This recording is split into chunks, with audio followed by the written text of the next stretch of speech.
સંખેડા ચોકડીથી માત્ર 500 મીટર દૂર આવેલી પોલીસ ચોકી નજીક સરફરાઝ કરિયાના સ્ટોરમાં ગત રાત્રે ત્રાટકેલા ચોરોએ 60 થી 70 હજાર રોકડાની ચોરીને અંજામ આપ્યો છે. આ સમગ્ર ઘટના સીસીટીવી કેમેરામાં કેદ થઈ છે.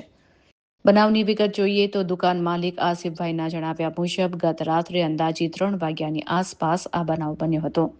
3 અજાણ્યા ઈસમોએ સરફરાઝ સ્ટોરનું શટર ઊંચું કરીને દુકાનમાં પ્રવેશ કર્યો હતો.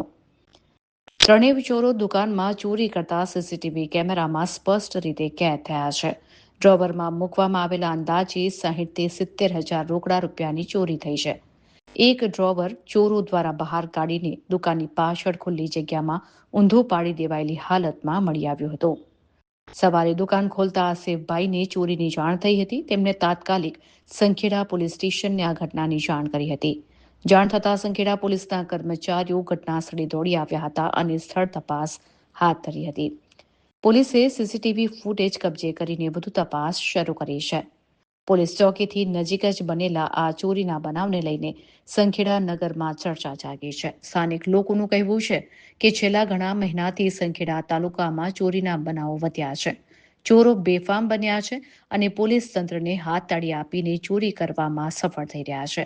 વારંવાર બનતા આવા બનાવોથી વેપારીઓમાં ભયનો માહોલ છે.